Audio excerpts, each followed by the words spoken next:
Hello friends, तो कैसे हो आप लोग। आई होप अच्छे होंगे और मस्त होंगे। तो वेरी गुड मॉर्निंग। तो आज जो हम है वो फाइनली आज हम स्ट्रेट लाइन के क्वेश्चंस के बारे में डिस्कशन करेंगे और कुछ नए कॉन्सेप्ट्स के बारे में आज हम डिस्कशन करने वाले हैं। तो आई होप कि आपको बहुत ही अच्छा सा ये सेशन लगेगा। ठीक है, तो चलिए स्टार्ट करते हैं। तो देखो पहला ही क्वेश्चन आपको बहुत ही प्यारा सा एक क्वेश्चन दिया हुआ है। ठीक है, इस क्वेश्चन में आपको क्या गिवन है, तो इन्होंने बोला एक त्रिभुज का एक शीर्ष है ए जो कोमा 2, -3 से है। ठीक है, मतलब एक बिंदु दे रखा है। शीर्ष से सामने वाली भुजा, जो शीर्ष है उसके सामने वाली भुजा है जिसका एक समीकरण आपको दिया हुआ है। तो ए से शीर्ष लंब का समीकरण ज्ञात कीजिए। देखो भाई, शीर्ष लंब का समीकरण तो आपको पता ही होगा क्या होता है भाई। ये हमारे कोई त्रिभुज है भाई। ठीक है, इन्होंने त्रिभुज की बात की तो हमने एक त्रिभुज बना दिया। फिर इस त्रिभुज से इन्होंने क्या किया, एक लंब खींचा भाई। ठीक है, ये हमारे एक लंब खींचा हुआ। इस त्रिभुज से इन्होंने क्या किया, एक लंब खींचा। तो हमने भी एक लंब खींच दिया। ठीक है, मान लेते ये लंब जो है वो बिंदु डी पर मिलता है। ये हमारे पास है ए, बी और ये सी।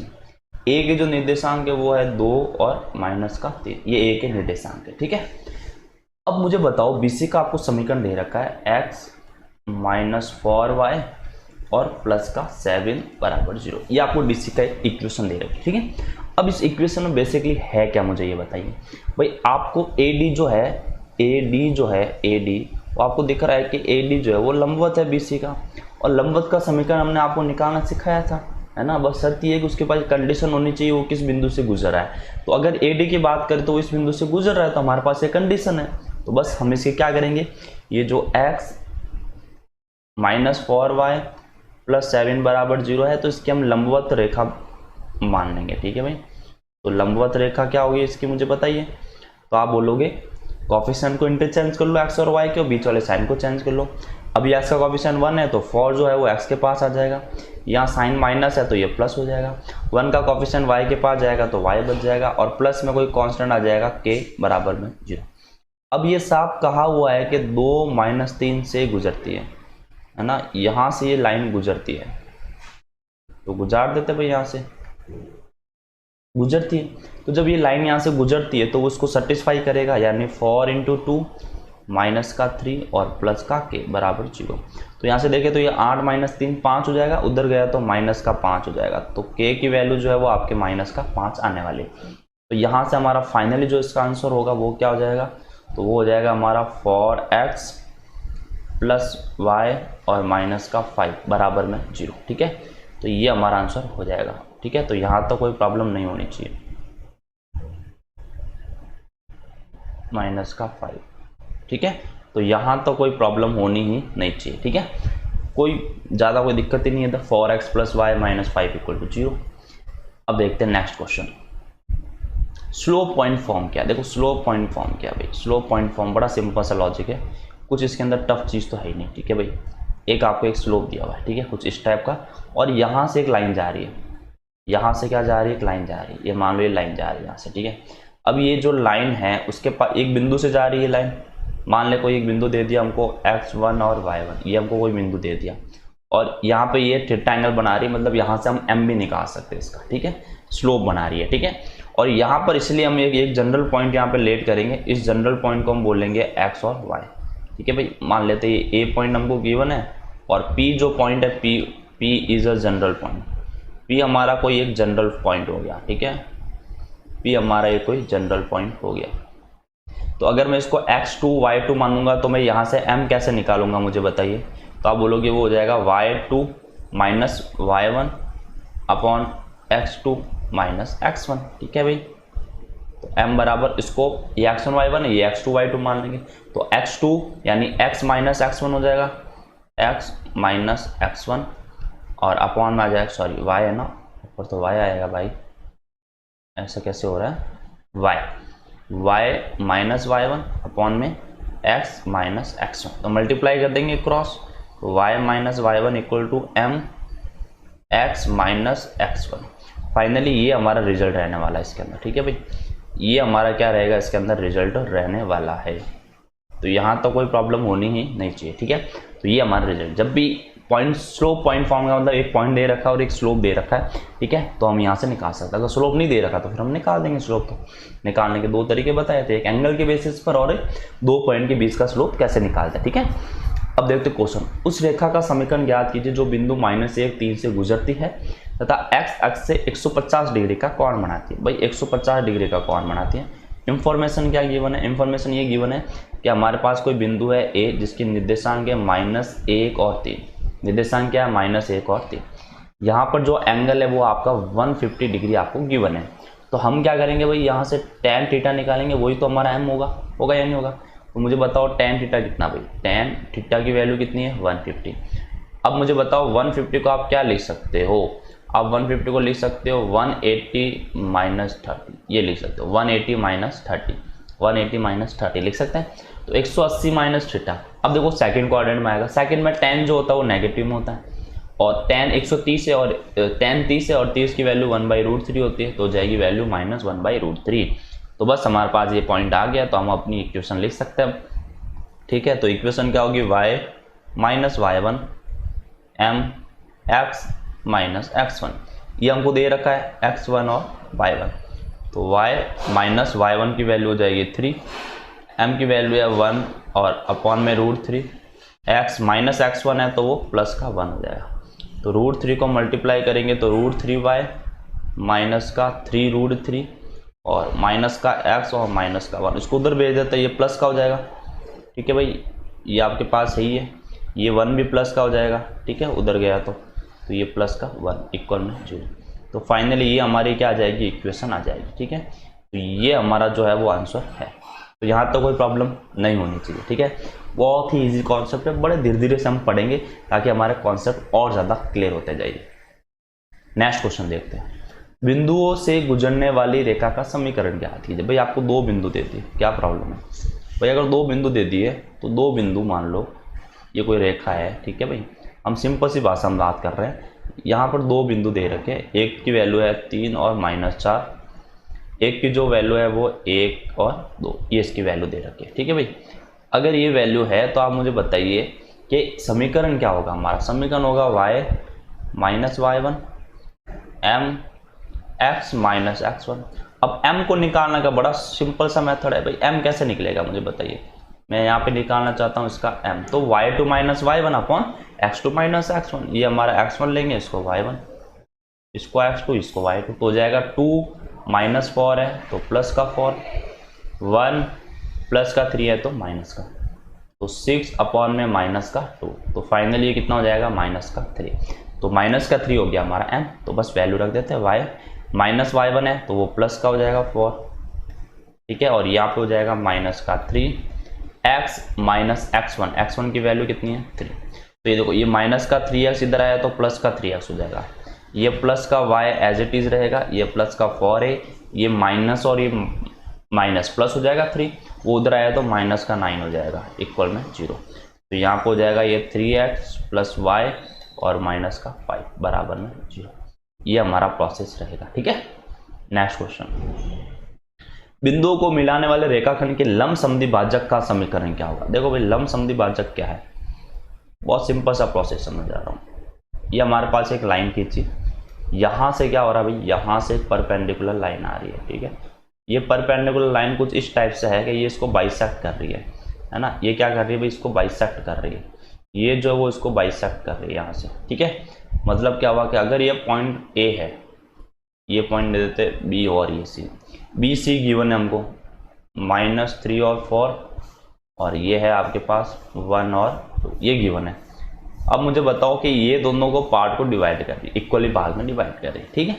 अब मुझे क्या चाहिए भाई, आप सिंपल से सोचो कि आपको क्या चाहिए इधर अंदर भाई। जब आपको ए एम का, इसमें बोला ना बिंदुओं को मिलाने वाले रेखाखंड के लंब समद्वि भाजक का, यानी आपको ए इसको एम मान लो, तो ए एम का हमको समीकरण चाहिए। किसका चाहिए भाई, ए एम का समीकरण हमको चाहिए। मुझे बताओ ए एम का समीकरण कैसे निकालेंगे। जब हमारे पास स्लोप होगा और एक पॉइंट होगा, पॉइंट तो कोई बात नहीं, पॉइंट तो देखो ए तो कुछ गिवन नहीं है, तो पॉइंट तो हम एम निकाल सकते हैं, मिड पॉइंट है भाई बीसी का, तो एक पॉइंट निकाल दूंगा। और अब प्रॉब्लम कहाँ आएगी भाई, इसका स्लोप निकालने में। भाई मुझे क्या चाहिए होगा, देखो मुझे एक तो बिंदु चाहिए जहाँ से वो गुजरती लाइन, ठीक है, एक बिंदु चाहिए। और दूसरा मुझे क्या चाहिए, उसका स्लोप चाहिए, यानी उसका ढाल चाहिए। बिंदु तो मैंने कहा भाई मैं m निकाल दूंगा, निकाल के बता ही देता हूँ, बिंदु तो मैं निकाल ही दूंगा m। भाई मैं कह सकता हूँ कि m क्या है भाई, m इज मिड पॉइंट, एक मध्य बिंदु है, m is mid point of BC। BC का क्या है भाई, ये मिड पॉइंट है, ठीक है, m जो है BC का मिड पॉइंट है।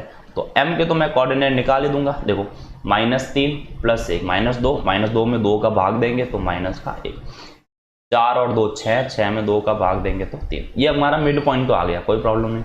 अब मुझे निकालना है क्या भाई, मुझे निकालना है इसका ढाल, यानी मुझे निकालना है ढाल, है ना, यानी मुझे MBC निकालना है। क्या निकालना है, MBC। अब आप देखो कि AC जो है वो एक्चुअल में परपेंडिकुलर है BC पर, है या नहीं। तो मतलब AC का अगर मैं M1 मान लूँ और इसका मैं M2 मान लूँ तो इनका जो प्रोडक्ट होगा -1 के इक्वल होता है। परपेंडिकुलर लाइन के जो स्लोप होते हैं वो एक दूसरे के परपेंडिकुलर जब होंगे तो उनका प्रोडक्ट जो -1 के इक्वल होता है। और अगर वो पैरेलल हुआ, है ना, तो ये वाली कंडीशन लगेगी। कब लगेगी, जब वो समांतर होंगे। और ये वाली कंडीशन कब लगेगी, जब वो एक दूसरे के लंबवत होंगे। यानी अगर मैं BC का क्या निकाल दूँ, स्लोप निकाल दूँ, तो मैं AM का भी मेरे पास स्लोप आ जाएगा, ठीक है। तो बस मुझे कुछ नहीं करना, मुझे BC का स्लोप चाहिए। तो क्या करूंगा भाई, 2 - 4 -2, 1 और -3 तो प्लस का 4, ये कैंसिल होकर माइनस का 1/2। तो MBC कितना आ जाएगा, 1/2 आ जाएगा, -1/2, ठीक है। तो मुझे बताओ AM कितना हो जाएगा। तो आपने क्या बोला भाई, देखो ये एक्चुअल में इसका रेसिप्रोकल होता है और साइन चेंज करना होता है। तो इसका रेसिप्रोकल 2 हो जाएगा और साइन चेंज करेंगे तो ये माइनस का क्या हो जाएगा, प्लस में हो जाएगा। मेरे हिसाब से तो कोई ज़्यादा प्रॉब्लम तो इधर होनी नहीं चाहिए, कोई प्रॉब्लम नहीं होनी चाहिए, कोई भी प्रॉब्लम नहीं होनी चाहिए। तो क्या होगा देखो, तो अब हो जाएगा हमारा, ये आ गया भाई, है ना। इसका जो है ये जो है M है, M मतलब क्या हुआ, इसका स्लोप, वो भी हमारे पास इसका आ गया है। तो बस अब निकाल देंगे अपन y - y1। देखो कहाँ से गुजर रही है, M से गुजर रही है, तो M के पॉइंट देखो, ये हमारे x1 का काम करेंगे और ये y1 का। तो y1 मतलब 3 हो गया, M की वैल्यू हो गई 2, फिर हो जाएगा x माइनस है तो वो प्लस हो जाएगा। तो यहाँ पे हो जाएगा 2x + 2, प्लस का y इधर आया तो माइनस का y और ये प्लस का 3 बराबर 0। तो फाइनली ये हो जाएगा 2x - y और प्लस का 5 बराबर में 0। तो ये इसका आंसर होने वाला है, ठीक है। और आई होप आपको अच्छे से समझ में आया होगा। नेक्स्ट क्वेश्चन, त्रिभुज ABC के शीर्ष दे रखे A से शीर्ष लंब का समीकरण ज्ञात कीजिए। वैसा का वैसा क्वेश्चन है जो भी हमने किया था, ठीक है, सिमिलर वैसा का वैसा क्वेश्चन, कोई नया प्रॉब्लम इसके अंदर या नया कॉन्सेप्ट कुछ है ही नहीं। A आपके पास पॉइंट है -1 और 2, ये पॉइंट है आपके पास 3 और 4, ठीक है भाई। ये पॉइंट जो है आपके पास वो है 3 और 4, थोड़ा सही से लिख देता है ताकि मेरे कोई प्रॉब्लम ना हो देखने में, 3 और 4। और ये जो पॉइंट है वो है 2 और -3, ये हमारे पास गिवन है, ठीक है। अब हमको बोला भाई A से आप शीर्ष लंब का समीकरण ज्ञात कीजिए। भाई जब आपने A से एक शीर्ष लंब बनाओगे, है ना, A से आपने शीर्ष लंब बनाई, इसके ऊपर बना दी। तो जब आपने A से शीर्ष लंब बनाया तो 90 डिग्री बनाएगा कि नहीं बनाएगा। अब ये नहीं बोला है कि ये परपेंडिकुलर है, सॉरी ये क्या है, बाइसेक्टर भी है, मतलब सामने वाले साइड को इक्वल पार्ट में डिवाइड नहीं। तो हमको अगर AD का समीकरण चाहिए तो मुझे एक बिंदु चाहिए और M चाहिए। अब देखो भाई एक बिंदु तो मेरे को दे ही रखा है, मतलब बिंदु की जरूरत नहीं, M निकालना। और M लास्ट जो हमने क्वेश्चन किया था उसमें कैसे निकालेगा, BC का निकाला था पहले हमने, है ना, BC का निकाला था, उसका रेसिप्रोकल का साइन चेंज किया तो AD का आ गया। तो बस वही करूंगा मैं, MBC में यही निकाल देता हूँ, है ना। MBC कैसे निकालूंगा, -3 और -4 तो माइनस का 7, 2 - 3 माइनस का 1 तो कितना हो जाएगा, 7 हो जाएगा। तो MAD कितना हो जाएगा भाई, MAD मुझे क्या करना, रेसिप्रोकल करना है इसका, ये प्लस का है तो साइन क्या हो जाएगा, माइनस का, बस आ गया। अब पॉइंट हो जाएगा y - y1, y1 की वैल्यू यहाँ पे 2 है और M की वैल्यू कितनी है, -1/7, और फिर x - x1 है तो प्लस का 1, तो ये हो जाएगा 7y - 7 दूनी 14 और माइनस का x और माइनस का 1, माइनस x को उधर भेज दे तो प्लस का x, ये माइनस का 7y, -1 उधर गया तो प्लस का हो जाएगा और 13 बचेगा इक्वल में 0, ठीक है भाई। तो ये हमारी फाइनल इसकी क्या हो जाएगी, इक्वेशन हो जाएगी। तो आई होप ये भी बात आपको जरूर समझ में आएगी, बड़ा इजी कॉन्सेप्ट है, ठीक है, अच्छा लग रहा होगा। ओके नेक्स्ट क्वेश्चन, एक त्रिभुज के शीर्ष से लंब केंद्र ज्ञात कीजिए। ये बड़ा प्यारा क्वेश्चन है, ये देखो बहुत प्यारा क्वेश्चन है ये, है ना, मजा आएगा इस क्वेश्चन को करने में। देखो ये हमारे पास देखो लम के अंदर निकालने का मैं दो तरीके बताऊंगा, एक तो बाय ऑप्शन से और एक पूरा का पूरा मेथड है ना। ये क्वेश्चन हम पूरा मेथड से कर लेते हैं, अगला क्वेश्चन हमारे पास ऑप्शनल होगा जिसके अंदर हम ऑप्शन की मदद से उसको सॉल्व करने की कोशिश करेंगे, ठीक है। अगर वो कॉन्सेप्ट आप सीख गए तो फिर आपके मजे है भाई, मजाक नहीं है, बहुत मजे है। ये देखो ये क्वेश्चन तो पक्का ही आना है, ठीक है। देखो ये पार्ट ये 90 डिग्री, अब ये नहीं बोला है कि सामने वाला पार्ट क्या है इक्वल, मतलब बाइसेक्टर की बात ही नहीं की, क्योंकि इन्होंने बात की वो लंब के अंदर की बात की, ये बात ध्यान में रखे, ऑर्थो सेंटर की बात कर रहे हैं ना। तो ये अगर ऑर्थो सेंटर है इसका मतलब ये हुआ कि यहाँ से सामने वाली पे लंब खींचा गया, ए से सामने वाली पे लंब खींचा गया, नाम दे देते हैं इसका बी ई, इसका नाम देते हैं ए बी। तो ए डी और बी दोनों ही लंब है, तो इन लंब समद्वि भाज्य का जो संगमन बिंदु होगा उसको हम बोलेंगे लंब केंद्र, ठीक है। Point of intersection of altitude is known as ortho centre. तो अब हम कैसे निकालेंगे, तो आप देखो भाई बी ई और ए डी का ये प्रतिच्छेदन बिंदु ही तो है, तो अगर मैं बी ई और ए डी का समीकरण निकाल दूं और उसमें से एक्स और वाई की वैल्यू निकाल दूं तो मेरे पास आंसर आ जाएगा। तो बस ये कॉन्सेप्ट है और यही हमको अपनाना, इधर 1 और ये 2 है, इधर ये 2 -3 है और इधर है -1 और 4। तो आप सिंपल सी बात सोचेंगे, बड़ा देखो लॉजिकल क्वेश्चन है, बहुत अच्छा सा क्वेश्चन है, ठीक है। अब आप मुझे बताओ, मैं डायरेक्ट निकालने की कोशिश करता हूँ थोड़ा सा, कि अगर ए डी निकालना अभी हमने सीखा था कि भाई एक बिंदु होना चाहिए जो बिंदु यहाँ से गुजर रहा है ना, और एक सा स्लोप होना चाहिए जो बीसी का रेसिप्रोक करके क्या करना है साइन चेंज करना, बस। तो मैं यहाँ से एम बी सी निकाल दूंगा, तो जब मैं एम बी सी निकालूंगा तो देखो 4 - 3 कितना हो जाएगा 7, -1 और -2 कितना हो जाएगा -3 आ गया। तो मुझे बताओ कि यहाँ पर मैं एम ए डी कितना हो जाएगा, तो आपने कहा सर उल्टा कर दो इसको, और माइनस है तो प्लस कर देंगे, प्लस होगा तो माइनस, ये आ गया। तो अब मुझे बताओ ए डी का समीकरण क्या आ जाएगा, ए डी का समीकरण, ये तो समझाने में ज़्यादा टाइम लग रहा, वरना तो ये 1 या 1.5 मिनट में आराम से हो जाता है क्वेश्चन, ठीक है, कोई ज़्यादा प्रॉब्लम नहीं। ए डी का समीकरण क्या होगा, तो y -y1 यानी 2, m की वैल्यू जो है वो है 3/7, x -1, 7 से मल्टीप्लाई करेंगे तो 7y -14 बराबर 3x और -3। तो देखो ये 3x है, ये -7y उधर चला जाएगा और -14 इधर आ जाए तो वो +11 हो जाएगा और बराबर में 0। ये हमारे पास आई इक्वेशन फर्स्ट, यहाँ तो कोई प्रॉब्लम नहीं होनी चाहिए, ठीक है। अब हम जो भी व्हाइट पेन से कर रहे हैं वो सारा का सारा हम ए बी ई के लिए कर रहे हैं, ठीक है। अब देखो मुझे ए सी का चाहिए पहले, तो स्लोप ऑफ ए सी कैसे निकालूंगा, 4 - 2 2 बचेगा, -1 माइनस का 2 बचेगा, तो सिंपल बात है -1 हो गया, और एम बी ई करूंगा तो वो प्लस का 1 हो जाएगा, क्योंकि 1 का रेसिप्रोकल तो 1 ही होगा, माइनस है तो प्लस हो जाएगा, ठीक है। तो अब जो बात कर रहा हूं मैं बी ई का समीकरण की बात कर रहा हूं, बी ई का समीकरण।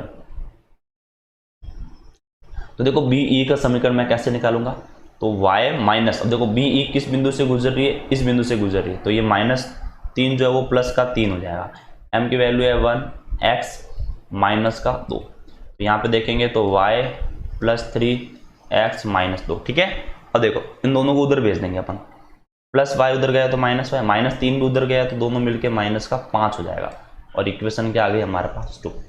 अब 1 और 2 को क्या करना है, बस सॉल्व करना है, ठीक है। तो देखो कोएफिशिएंट को इक्वल कर दूं, तो मैं सबसे पहले इसको 2 से मल्टीप्लाई करूंगा, ठीक है भाई। अब जो भी कॉन्सेप्ट है वो आगे वैल्यू निकालने के लिए, ठीक है भाई। तो इसको मैं पहले 2 से मल्टीप्लाई कर देता हूं, तो जैसे मैं यहाँ पे 2 से मल्टीप्लाई करूंगा तो ये क्या हो जाएगा आपके पास 2x -2y और -10 बराबर में क्या हो जाएगा 4, ये होगा आपके पास, पर इक्वल में 0 है ना, ये 0, ठीक है। ये तो इक्वेशन नंबर है सेकंड, ठीक है। तो 2x - 2y -5 = 0 यहाँ पे हो जाएगा। यहाँ से अगर मैं करूँगा 3 से मल्टीप्लाई कर देते हैं ना, क्योंकि यहाँ पे 3 चाहिए ना हमको, 2 से क्यों कर रहे हैं मल्टीप्लाई, ठीक है भाई। कोएफिशिएंट इक्वल करना है तो 3 से करना पड़ेगा ना हमको, तो थोड़ा सा कॉन्सेप्ट देखो, 3 से मल्टीप्लाई करूँगा ना, एलिमिनेशन मेथड लगाऊंगा, तो 3 × x कितना हो जाएगा 3x -3y और ये 15 हो जाएगा बराबर में 0। ये जो वैल्यू नीचे आ जाएगी 3x और माइनस का 7y है और प्लस का 11 बराबर में 0, माइनस प्लस माइनस ये कट गया, और ये कितना हो जाएगा भाई 4y और ये हो जाएगा माइनस का 26 बराबर 0। तो y की वैल्यू 26/4 यानी 13/2, तो y की वैल्यू 13/2 आ गई। अब y की वैल्यू आने के बाद x की वैल्यू कैसे निकालेंगे, तो इसको पुट कर लो इसके अंदर मैं पुट कर लेता हूँ, तो ये हो जाएगा x -13/2 -5 बराबर 0। तो देखो 2 पंजे 10, देखो ये माइनस का है ना, उधर जाएगा दोनों प्लस में, 2 पंजे 10, 10 और 13 23 हो जाएंगे, तो ये वैल्यू आ जाएगी 23/2। तो फाइनली जो हमारे पास इसका पॉइंट मिला है, ठीक है, अगर मैं इस पॉइंट की बात करूं, लंब केंद्र जो है ये वाला पॉइंट वो कितना है भाई, तो वो है 23/2 और 13/2, ठीक है, ये इसका सही आंसर हो जाएगा। अब नेक्स्ट क्वेश्चन हम जो करते हैं, नेक्स्ट क्वेश्चन जो हम करेंगे वो नेक्स्ट क्वेश्चन किसके बेसिस पर होगा, ऑप्शन के बेसिस पे बताऊंगा कि भाई ऑप्शन से आप कैसे करोगे। समझो मेरी बात को, थोड़ा सा समझने की कोशिश करेंगे अपन, अगर समझ में आ गया तो फिर मजे है भाई, सही में कॉन्सेप्ट को समझना पड़ेगा। ये देख ही नहीं रहा है क्या, ओके, तो कॉन्सेप्ट को समझना पड़ेगा। पॉइंट ए जो है वो है -2 और 1, पॉइंट बी जो है वो है आपके पास 3 और 4, पॉइंट सी जो है वो है 1 और 2। अब इन्होंने बोला है कि यहाँ पर इसका कोई और तो सेंटर है, लंब केंद्र है। तो देखो ये लंब केंद्र जो है भाई, सिंपल सी बात, तो हम सोचना ही पड़ेगा। देखो इस सोचोगे, जब तक आंसर नहीं आएगा तब तक आप सोचोगे इस चीज़ को, ठीक है भाई। ये लंब केंद्र है, इसका मतलब है ये 90 डिग्री तो बना ही रहा है, ठीक है। तो ये 90 डिग्री बना रहा है, मतलब इसके ऊपर जो भी m होगा, BC का जो भी m होगा, दोनों एक दूसरे के रेसिप्रोकल होने चाहिए और साइन दोनों का चेंज होना चाहिए। इतना ये बोलना चाह रहा है ना भाई, ये तो बोलना चाह रहा है। तो मैं पहले BC का अगर मैं देखूँ m स्लोप, तो कितना आएगा, 2 - 4 -2, 1 - 3 -2, तो 1। अब मैं यहाँ से कोई भी पॉइंट लेता हूँ, जैसे मान लो मैंने लिया -1 और 4, और मैंने इन दोनों का m निकाल के देखा, तो देखो कितना आएगा, 4 - 1 और -1 और प्लस का 2, तो ये 3/1 हो रहा है, जो इसका रेसिप्रोकल नहीं हो रहा, 1 का नहीं हो रहा है रेसिप्रोकल, साइन भी चेंज नहीं हो रहा है, ठीक है। तो इसका मतलब ये नहीं हो सकता। फिर दूसरा पॉइंट मैंने सोचा है 7 और -8, ये तो सोचूंगा भाई, ये हम और कर सकते हैं, -8 -1 माइनस का 9, 7 -2 है तो प्लस का 2 9, ये कैंसिल होकर माइनस का 1। तो देखो एक दूसरे का रेसिप्रोकल भी और साइन क्या है, चेंज भी। इसका मतलब इसका सही ऑप्शन क्या हो जाएगा, ऑप्शन बी नंबर इसका सही आंसर हो जाएगा। तो देखिए कितना इजी कॉन्सेप्ट है ना, उतना तक तो हमको जाना ही नहीं है। बहुत सारे क्वेश्चन जो है हमारे ऑप्शन से हो जाते हैं 2D के अंदर, ठीक है। नेक्स्ट क्वेश्चन, रेखा का समीकरण अंतखंड रूप में रेखा का समीकरण हमको निकालना है। बहुत सिंपल सा कॉन्सेप्ट है, बहुत ज़्यादा सिंपल सा कॉन्सेप्ट है, ठीक है, बहुत ज़्यादा। देखो ये हमको एक लाइन दे रखी है, अब यहाँ से एक लाइन ड्रॉ हो रही है भाई, यहाँ से क्या हो रही है, एक लाइन ड्रॉ हो रही है, ये लाइन, ठीक है। अंतखंड रूप का मतलब क्या हुआ, इसको हम ए बोलेंगे, क्या बोलेंगे इसको, ए, और इसको हम क्या बोलेंगे भाई, बी। तो अंतखंड रूप में क्या होता है, x/a प्लस y और अपॉन में b और इक्वल में 1, ये होता है भाई अंतखंड रूप, ठीक है। a जो है वो यहाँ से यहाँ तक की वैल्यू a है और यहाँ से यहाँ तक की वैल्यू b, तो इसके निर्देशांक क्या हो जाएंगे, a और 0, इसके निर्देशांक हो जाएंगे 0 और b, ठीक है। b क्या है, y अक्ष पर अंतखंड है, a क्या है, x अक्ष पर अंतखंड है। तो इसका जो समीकरण है वो होता है ये x/a प्लस y/b इक्वल में 1, ये इसका होता है, ठीक है। क्वेश्चंस करेंगे तब ज़्यादा कॉन्सेप्ट आपके क्लियर होंगे, किस टाइप से हमको क्वेश्चन बनना है। देखो गिवन है, उस रेखा का समीकरण ज्ञात की जो बिंदु 3 - 4 से गुजरती है। भाई बिंदु आपको दे दिया कि वो बिंदु जो है वो 3 और -4 से गुजरती है तथा अक्षों पर बराबर किंतु विपरीत चिन्ह के अंतखंड काटती है। मतलब मान लेते हैं कि भाई a की वैल्यू k है, तो b जो होगा वो -k के बराबर होगा। किसके बराबर होगा, -k के बराबर होगा। ये तो होगा भाई विपरीत चिन्ह है तो बराबर, लेकिन साइन क्या है, चेंज है। इसको प्लस का माना तो ये माइनस का होगा। तो मुझे बताइए क्या होगा, तो x/a plus y/b equal to 1, यही होगा। वैल्यू रखते हैं, x a की वैल्यू क्या है भाई k प्लस y b की वैल्यू क्या है माइनस का k बराबर में 1। यहाँ से अगर हम देखें तो ये ऐसे, इसको ऐसे लिख देते हैं, x/k माइनस y/k बराबर 0, सॉरी 1 है ना, बराबर में 1। यहाँ पर हम k क्या लेंगे भाई, k इधर एलसीएम लेंगे तो आ जाएगा x माइनस वाई इक्वल में 1, तो ये हो जाएगा x माइनस वाई बराबर में k। अब हमको यहाँ पे k की वैल्यू निकालनी होगी, तो भाई कंडीशन गिवन है कि 2 और -4 से गुजरती है, 3 और -4 से गुजरती है, 3 और -4 से गुजरती है। तो यहाँ से गुजरती है तो वैल्यू रख दो भाई, x की जगह हमने रख दिया 3, y की जगह माइनस है तो ये प्लस का हो जाएगा बराबर में k। तो k की वैल्यू जो है वो हो जाएगी 7। तो k की वैल्यू 7 आ गई तो रख देते हैं भाई 7। तो कितना हो जाएगा x माइनस वाई बराबर में 7, और यही हमारा इसका आंसर हो जाएगा। ठीक है, फाइनली ये इसका आंसर हो जाएगा x minus Y equal to 7। ठीक है, +7 है तो इधर आ जाएगा, -7 भी कर सकते हैं। नेक्स्ट क्वेश्चन, रेखा 3x माइनस 4y इक्वल में 20 तथा निर्देशीय अक्षों द्वारा बने त्रिभुज का क्षेत्रफल ज्ञात कीजिए। तो देखो इस क्वेश्चन को कैसे करना है, कैसे हमको सोचना है। देखो इसमें गिवन क्या है भाई, इसमें गिवन है 3x माइनस 4y और इक्वल में दे रखा है 20। तो हम क्या करेंगे, हम सबसे पहले यहाँ 1 लाने की कोशिश करेंगे। ये 1 कब आएगा, जब 20 से आप भाग दोगे इसको तभी तो आएगा 1। ये लो हमने 20 का भाग दे दिया, इधर 1। अब इस 3 को इसके नीचे लेके आना, 20 के नीचे है ना, क्योंकि हमको a और b चाहिए होंगे, और इस 4 को इसके नीचे लेके आ जाएंगे। ठीक है भाई, तो देखो a की वैल्यू यहाँ 20/3 हो जाएगा, b की वैल्यू जो है वो इधर 5 हो जाएगी, माइनस है तो माइनस का 5 हो जाएगी। ठीक है, माइनस है ना, तो b क्या हो जाएगा, माइनस का 5 हो जाएगा। कोई प्रॉब्लम इसके अंदर नहीं होनी चाहिए। ठीक है, अब मुझे बताइए कि भाई माइनस है तो माइनस में हो जाएगा, कोई प्रॉब्लम नहीं होनी चाहिए। ठीक है, अब देखो मैंने क्या बताया था, अगर ये कोई लाइन जा रही है इस टाइप से तो इसके जो पॉइंट होंगे वो क्या होंगे भाई, a और 0। इसके पॉइंट जो होंगे वो होंगे 0 और b। तो मुझे कुछ नहीं चाहिए, मुझे ये वाली लाइन चाहिए होती है और ये वाली लाइन, मुझे a और b की वैल्यू ही तो चाहिए होती है भाई। मुझे क्या चाहिए होता है, a और b की वैल्यू चाहिए होती है, और तो मुझे कुछ चाहिए नहीं। a और b की वैल्यू मिल गई तो इसका जो होगा एरिया हो जाएगा 1/2। a की वैल्यू है 20 और b की वैल्यू जो वो -5 ना लेके मैं प्लस का 5 लूँ, क्योंकि मैं अभी जो है वो साइड की बात कर रहा हूँ। जो मिलेगा वो उनको एरिया मिलेगा, वो हमेशा पॉजिटिव होता है। तो अपॉन में 3 भी तो है ना, तो ये गया 10 बार, 10 को 5 से किया तो आएगा 50 और अपॉन में 3। ठीक है, तो ये फाइनल इसका आंसर हो जाएगा, स्क्वायर यूनिट यानी वर्ग इकाई। ठीक है, ये फाइनली इसका आंसर हो जाएगा। नेक्स्ट देखते हैं, उस रेखा का समीकरण ज्ञात कीजिए जिसका निर्देशीय अक्षों के मध्य अंतखंड बिंदु 2 और -3 पर समद्विभाजित होता है। समद्विभाजित का मतलब होता है 2 बराबर भागों में बांटता है। देखो भाई आपको a और b की वैल्यू तो निकालने, करना क्या है, ये चीज दे रखी है, समझना पूरी बात को अच्छे से।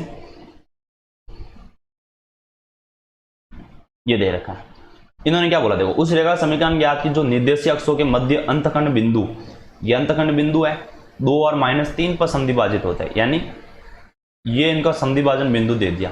ठीक है भाई, ये कोई 2 पॉइंट है a और b, ये 2 और -3 पर समद्विभाजित होते हैं, तो इसका समीकरण निकालना है। अब समीकरण के लिए हमको क्या चाहिए भाई, इसके निर्देशांक क्या होंगे, a और 0, इसके निर्देशांक होंगे 0 और b। तो हमको क्या चाहिए, हमको बेसिकली चाहिए क्या, हमको चाहिए a और b की वैल्यू। तो अब देखो o, ये जो बिंदु है जिसको मान लो o, तो o जो है वो ab का क्या है, मध्य बिंदु है। o जो है वो ab का मध्य बिंदु है। ये हमने नहीं बोला, ये क्वेश्चन में बोला हुआ है। कैसे बोला हुआ भाई, ये समद्विभाजित करता है, 2 बराबर भागों में बांटता है। तो ओ ए बी का मध्य बिंदु है, तो मैं ये कह सकता हूं कि a + 0 बट्टे में 2 जो वो 2 के बराबर होगा। भाई x का कोऑर्डिनेट जो होगा ना, x का जो होगा वो इक्वल में इस x के x1 + x2 इक्वल में x हो जाएगा। वैसे y का देखेंगे तो b + 0/2 और इक्वल में -3। तो यहाँ से a की वैल्यू जो वो 4 हो जाएगी और यहाँ से b की वैल्यू -6 हो जाएगी। बस आ गया इक्वेशन। तो x/4 माइनस है तो माइनस, y इक्वल में 6 इक्वल में 1। एलसीएम 12 लेंगे तो ये हो जाएगा 3x माइनस 2y और प्लस का 12 इधर आया तो माइनस का 12 इक्वल में 0। ये इसका फाइनल इसका आंसर हो जाएगा। ठीक है, आई होप अच्छा लगा हुआ क्वेश्चन, बहुत अच्छा क्वेश्चन है। नेक्स्ट देखते हैं, उस रेखा का समीकरण ज्ञात कीजिए जिनके द्वारा अक्षों पर काटे गए अंतखंडों का योग 9 है। मतलब अगर मैं a की वैल्यू सिंपल सी बात में x मान लूँ तो b की वैल्यू 9 - x हो जाएगी। भाई b की वैल्यू क्या हो जाएगी, 9 - x होगी कि नहीं होगी। अगर मैंने इसको मान लिया तो हो जाएगी। तो बस मुझे x की और a और b की वैल्यू चाहिए। तो मैं देखो सबसे पहले क्या होगा, x अपॉन में a। अच्छा x और v तो माना हुई है ना, तो उसको मैं ऐसे नहीं लिख सकता। फिर मैं इसको ऐसे लिख देता हूँ, x और y तो है ही है मेरे पास, तो कोई प्रॉब्लम ही नहीं है भाई। चलो कोई नहीं। तो एक तो a होगा भाई, पहला अंतखंड तो a होगा। दूसरा क्या हो जाएगा, ये 9 - a हो जाएगा, ये समझ लो ना।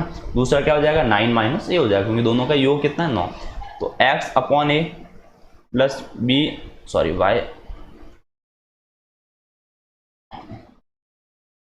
ठीक है, प्लस में y और इधर आ जाएगा 9 - a और इक्वल में 1 आ जाएगा। ठीक है, कोई प्रॉब्लम यहाँ से नहीं। चलो भाई वैल्यू निकाल देते हैं, एलसीएम ले लेते हैं सबसे पहले। तो ये हमारे पास काम रहेगा ए और 9 माइनस ए, एलसीएम ले लिया तो 9 माइनस ए मल्टीप्लाई हो जाएगा यहाँ से, तो ये हो जाएगा x इंटू 9 माइनस का ए, फिर प्लस ए वाई हो जाएगा, ठीक है, और इक्वल में कितना आ जाएगा 1। तो अगर इसको देखेंगे ना तो ये हो जाएगा x 9 माइनस ए प्लस में ए वाई, इधर हो जाएगा, ये उधर चला जाएगा, तो ये हो जाएगा 9a माइनस का ए स्क्वायर, यही होगा इधर, ठीक है। यहाँ तो कोई प्रॉब्लम इसके अंदर नहीं होनी चाहिए। अब हम बिंदु रख देते हैं। बिंदु क्या है भाई 6 और माइनस 6, बिंदु क्या है भाई 6 और माइनस 6 से गुजरती है, ठीक है। तो पॉइंट रख देते हैं, एक्स की वैल्यू रख देंगे 6, 9 माइनस ए प्लस ए, वाई की वैल्यू रख देंगे -6 बराबर 9a माइनस का ए स्क्वायर। तो 6 नम 54 माइनस का 6a और ये भी माइनस का 6a बराबर 9a माइनस का ए स्क्वायर। इनको लेके आ जाते तो ए स्क्वायर, ये 12 हो जाएगा ना, 3 और 3 कितना हो जाएगा 12, 12 और -9 और आ गया तो 21 हो जाएगा, तो -21x और प्लस का 54 बराबर 0। तो इसके फैक्टर जो है 18 और 3 हो जाएंगे, ठीक है। तो ए स्क्वायर -18x -3x और प्लस का 54, तो ए कॉमन लेंगे, सॉरी मैं कहाँ जा रहा हूँ, ए में है ना ये, तो एक्स कहाँ से आ गया, यहाँ पे ए है,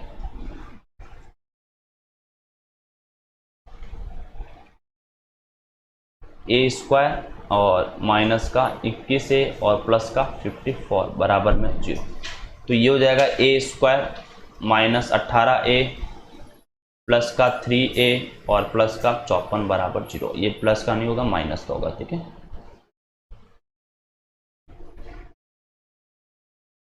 तो a कॉमन लेंगे तो हो जाएगा a -18, -3 कॉमन लेंगे तो भी हो जाएगा a -18 बराबर 0। तो यहाँ से a की वैल्यू 3 और 18 आ जाएगी 2, ठीक है भाई। तो इसका मतलब यहाँ पे 2 समीकरण बनने वाले हैं, तो कोई प्रॉब्लम नहीं भाई, 2 समीकरण बनेंगे, 2 बना देंगे, ठीक है। अब 2 समीकरण बनेंगे कौन कौन से, उनको देखो।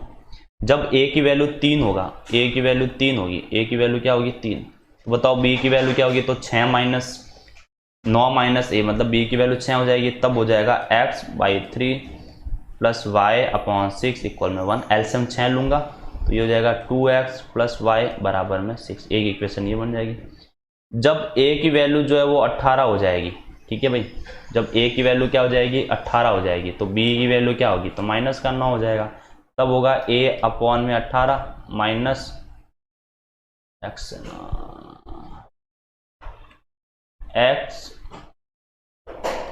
अपॉन में 18 माइनस y अपॉन में 9 इक्वल टू 1। तो यहाँ हो जाएगा x माइनस 2y बराबर में 18। तो यहाँ से 2 इक्वेशन निकल जाएगी, ठीक है। बस ये यहाँ तक का कॉन्सेप्ट आपको समझना है। तो आई होप यहाँ तक आपको बिल्कुल समझ में आ जाएगा। नेक्स्ट वीडियो हम नेक्स्ट और अच्छे क्वेश्चंस के बारे में डिस्कशन